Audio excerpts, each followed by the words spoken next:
jika Anda ingin dibebaskan dari penyakit-penyakit ini, nanti ada iri, ada dengki, ada marah, ada macam-macam, caranya sederhana. Lihat sini. Tadi sumber penyakitnya di mana? Di qalbu. Baik. Pada bagian apa? Nafsu. Baik ya? Masuk ke qalbu. Perhatikan. Sehingga nafsu itu membuat hati tidak tenang. Kita ingin tenang, penyakitnya hilang, hatinya tenang. Dalam bahasa Al-Quran, bahasa Arab, ketenangan hati disebut dengan tumanina. Bahasa kata kerjanya disebut dengan tatma'in. Ada rumus di Quran, kalau hati Anda ingin tenang, bebas dari penyakit, Quran surah 13 ayat ke-28. Saya sempurnakan dulu obatnya supaya sesuai dengan temanya.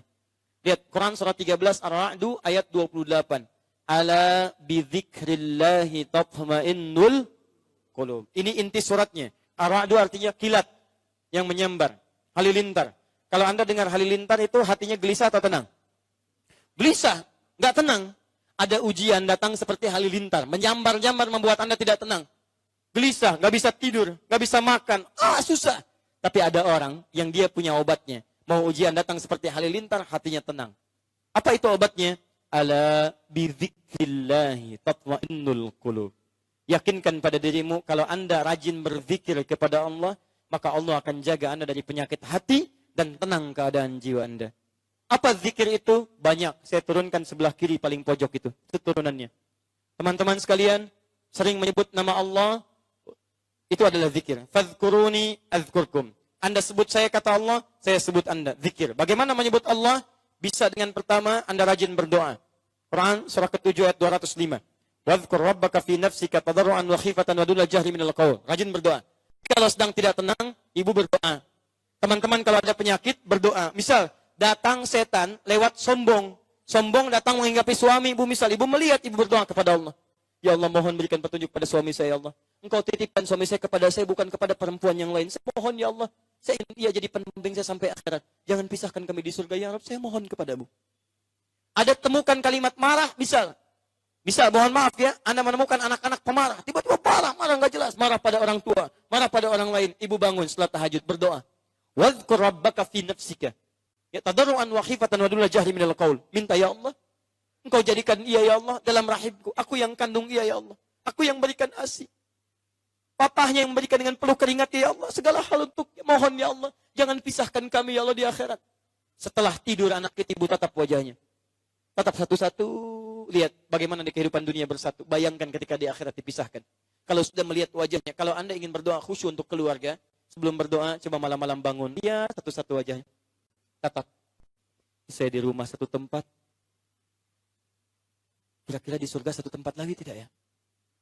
Lihat bareng-bareng. Satu-satu lah. Ya Allah suami saya ya Allah. Anak saya. Sekarang berada bersama saya. Tapi apakah di akhirat kami bersama-sama atau tidak? Begitu selesai Anda lihat dan berdoa kepada Allah. Ya Allah. Mohon hilangkan sifat-sifat buruk dalam diri kami ya Allah. Jauhkan kami dari segala kemaksiatan. Jauhkan kami dari godaan setan. Dekatkan kami dengan ridhamu ya Rabb. Mohon ya Allah. Minta. Doa. Kedua, dekatkan diri Anda dengan Quran. Ahli Quran itu akan dijaga oleh Allah dari godaan setan. Ingat baik-baik. Ahli Quran. Dan Quran ketika disebutkan di Quran disebut dengan zikir. Quran surah ke-15 ayat ke-9. Wa nunazzilu minal Qur'ani ma huwa shifa. Itu Al-Isra. Quran surah 15 ayat ke-9-nya. Inna nahnu nazzalna dzikra wa inna lahu lahafidhun. Kami telah turunkan Al-Quran sebagai zikir. Jadi kalau Anda rajin baca Al-Quran, Anda sedang berzikir. Saya sarankan, usahakan. Minimal Anda baca Quran, teman-teman sekalian. Ayo, hatamkan. Kalau bisa, bagi. Ada rumus, kalau Anda membaca ayat, baca 40 kali, baca. Anda rajin baca Al-Quran, Anda akan dijaga oleh Allah Subhanahu wa Ta'ala dari godaan-godaan setan. Gak percaya silakan. Tidak cukup dengan amin. Mulai. Baca. Kalau bisa punya target. Ya hari ini, misalnya saya mau khatamkan surat A. Dalam 1 bulan ke depan saya juz amma khatam. Kalau kita punya target, nanti pekerjaan kita terukur. Sama dengan bapak ngantor, kan ada target. Ibu dengan mengelola nafkah dari suami kan punya target. Sekian saya keluarkan hari ini, besok sekian. Ini kebanyakan orang malas baca Quran karena nggak pernah punya target. Saya tanya pada Anda, jujur jawab pada hati Anda. Berapa target Anda baca Al-Quran hari ini? Berapa ayat? Berapa surah? Jangan-jangan sampai siang ini nggak punya rencana baca Quran. Ya bagaimana Anda dilindungi oleh Allah? Karena kalau Anda tidak mendekat kepada Allah. Itu poinnya. Ini. Kalau mau tingkatkan lagi. Menghafal Quran. Penghafal Quran dijaga langsung oleh Allah Subhanahu wa taala. Dan ayatnya akan menumbuhkan obat pada jiwanya. 4 kali disebutkan di Quran surah ke-54. Ayat 17, ayat 22, ayat 32, ayat 40. Walaqad yassarnal Qur'ana lidzikri. Kami telah mudahkan Al-Quran sebagai zikir bagi pemiliknya. Zikir. Untuk diingat, dihafalkan. Kalau sudah hafal, maka ayat Quran yang menjadi syifa dalam kolbunya. Perhatikan, obat hati, syifa. Turun Quran surah 17, ayat ke-82. Wa nunazzilu minal Qur'ani ma huwa syifa wa rahmatul lil mu'minin. Syifa.